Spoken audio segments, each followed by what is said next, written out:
I've already kind of started and I forgot to shoot it before, so it's mildly more torn apart than it was. But that's basically what we're dealing with. There's lots of boxes and clutter that just needs to be gone through and stuff tossed out.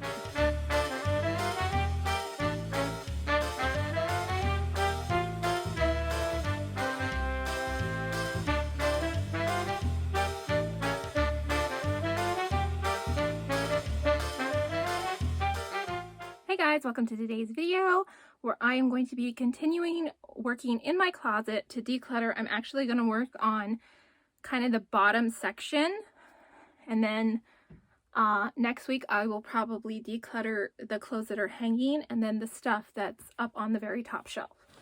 Now, along with that though, because something's kind of been on my mind a bit, I'm going to be discussing something that I don't normally talk about. It's something that I've mentioned before on my channel, but that I am very much interested in. So this is going to be kind of a chatty one. So if so if you want to mute me, do so now. But anyhow, so I am a true crime person. We all have our interests. Sorry, I'm collapsing a box. But I mean, we all have our interests. That is definitely one of mine. And one of the reasons why I wanted to talk to everybody about this is that I think that this is the type of case that should be talked about a lot because it's very solvable. So I'm going to be talking to you guys today about the Delphi murders. So, like I said, the anniversary of this case just passed. It happened on February 13th, 2017. So it's 4 years old now. So on that day in Delphi, Indiana, it was, I want to say it was a school holiday. A couple of girls by the name of Abby Williams and Libby German went to this like hiking trail. It was something called the Historic Delphi Trail. So I'm guessing it was maybe like a nature preserve or like a nature trail. Pretty well used, pretty common,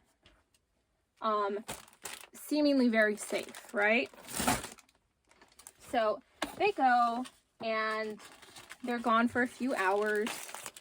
At around 2 p.m., a little after 2, Libby snaps a photo of Abby on the Manon Bridge. It's kind of like, I think it's like an abandoned railroad bridge. It looks very, you know, the scene in Stand By Me when they're all running and like you see like Jerry O'Connell like fighting for his life, trying to miss the train. It looks like that. So she posts it. It doesn't say specifically where, but I'm assuming like Facebook or something. So she posts it on there, and that's the last time anybody hears from the girls. At 3:15, they miss kind of the meetup with Libby's dad, who was going to pick them up and take them home. So the parents kind of start searching for the girls. They're not sure if they got lost in the area or if they're just like goofing off and completely missed it. They're like, I would say probably like mildly worried. I don't think any parent would be 100% not worried at that point. But they're not really thinking that anything really bad is happening. They're thinking maybe they just got lost. So they look for them, can't find them. The police are called at 5:30. They're still not thinking that anything's necessarily wrong. More than likely the girls have gotten lost, blah, blah, blah. The cell phone may have died on them. You know, that's kind of what they're thinking is happening at this point. So they're searching for the girls. And the following day, Valentine's Day, a little after noon, unfortunately, they find Libby and Abby's bodies about half a mile away from the bridge where the photo was snapped by Libby. They have not released the details of their murders, which, that's really not necessary anyway, in my opinion. But, so nobody really knows how they died. Well, obviously the police do, but none of the public do as of yet, even 4 years later. So what makes this case kind of so extraordinary is that there is actually footage of the person believed to be the perpetrator of this crime. There's a picture and there's audio, which if there's audio, that means there's video. They just haven't released the full video, which there could be a number of reasons why they wouldn't do that. So, and another thing that makes this footage so extraordinary is that they were taken by Libby German. So this brave little girl, and these are little girls, they're like 13, if I'm not mistaken. I'll put their ages down here just so you guys have kind of like an idea of the age of the girls that we're dealing with. You know, and remember, it's small town in Indiana. It's 2 girls in a well-known trail, well-traveled trail. You know, I'm sure they felt completely safe. And clearly, these girls knew something was up. Otherwise, why, kind of incognito style? Clearly, the man who is responsible for this did not realize he was being recorded. Otherwise, that cell phone would have disappeared. So, I mean, she was slick, this brave, darling girl. So, you can tell just by that he was giving them weird vibes.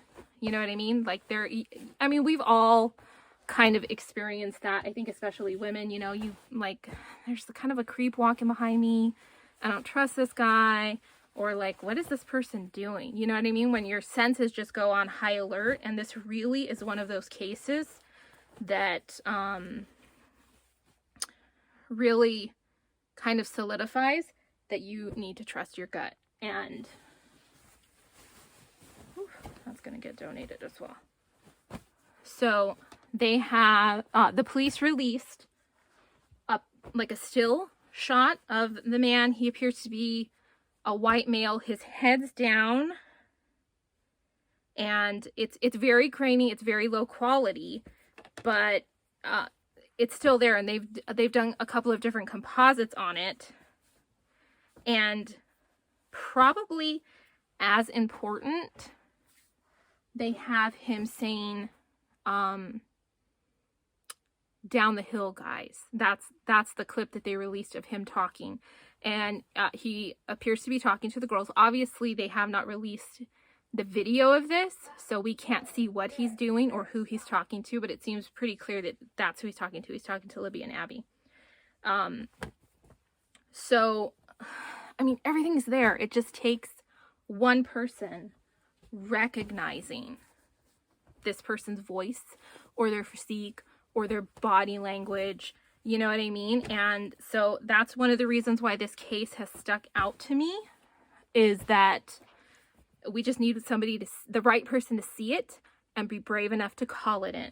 These poor families, you know, their young daughters, little girls. There's a picture of Abby with like this hat that like little girls wear to tea time, and it breaks your heart just to see them.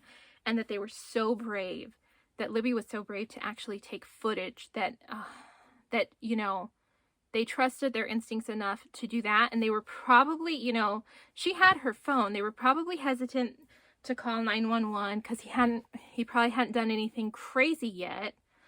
But, you know, something about him was off, and they knew it. And they, you know, this was 2 young girls and an adult. They probably didn't want to get in trouble. You know, that's one of those things that we as parents have to talk to our kids about. Like, if something's off, trust your instincts, and you're not going to get in trouble if somebody's telling you to do something and you're wondering whether or not you should do it because your parents aren't around, you know, when it's not like a police officer or a teacher.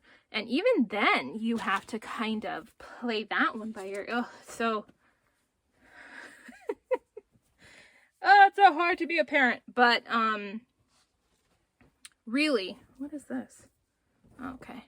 Really, I just thought, again, this case had been on my mind for the past 3 months, really, because I knew the anniversary was coming up, and now it has since passed.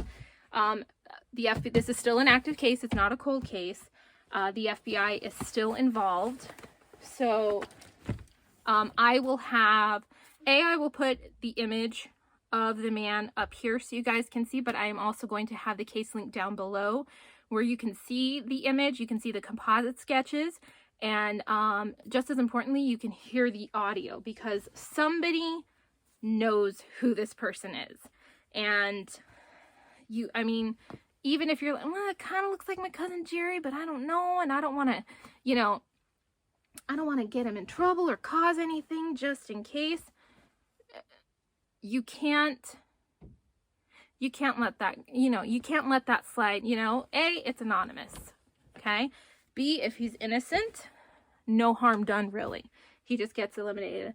There are plenty of 5'11", 200-pound white guys in Indiana, I am sure. So, calling it in, better safe than sorry, in my opinion. And, plenty of people have battled with this. There have been people who, you look at Anne Rule, she very famously was friends with Ted Bundy, heard about everything, and, she was hesitant to call it in. I do know a guy named Ted. I do know he drives a gold Volkswagen Beetle. But he's so nice, I don't think it's him. She called anyway, and she put him on the radar. If you have not read The Stranger Beside Me, incidentally, she goes into this. If you hear it on audio, you can actually hear her talking, because she narrates the book. But it's so important. So I thought I would share that with you guys, give you a little bit of info. Again, I will have everything linked down below, because myself personally, I feel this is incredibly important. And if you are somebody who lives in the Midwest, particularly in Indiana, or if you have family out there, you should definitely see this. Odds are you probably have if you live in that neck of the woods, but just please do. Please do. Do your due diligence, and you could possibly take somebody very, very dangerous out of the mix. Again, the more people that see this, the better. With that being said, we're going to get kind of hardcore speedy into this closet.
Okay.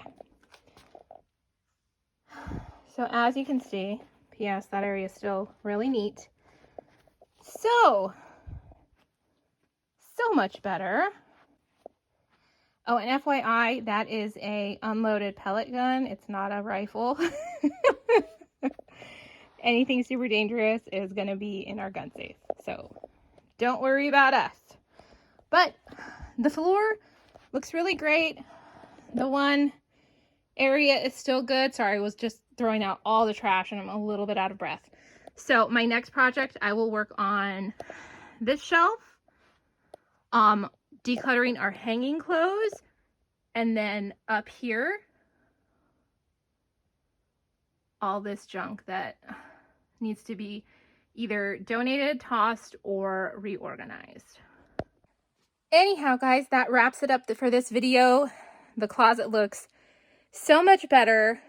I mean, the closet for me is very cyclical. I clean it out, it gets messy. I clean it out, it gets messy. It's one of those rooms where, you know, like I hide stuff in here for certain holidays, if you know what I mean. I hide junk in here when I have company coming over and I don't know what to do with certain things.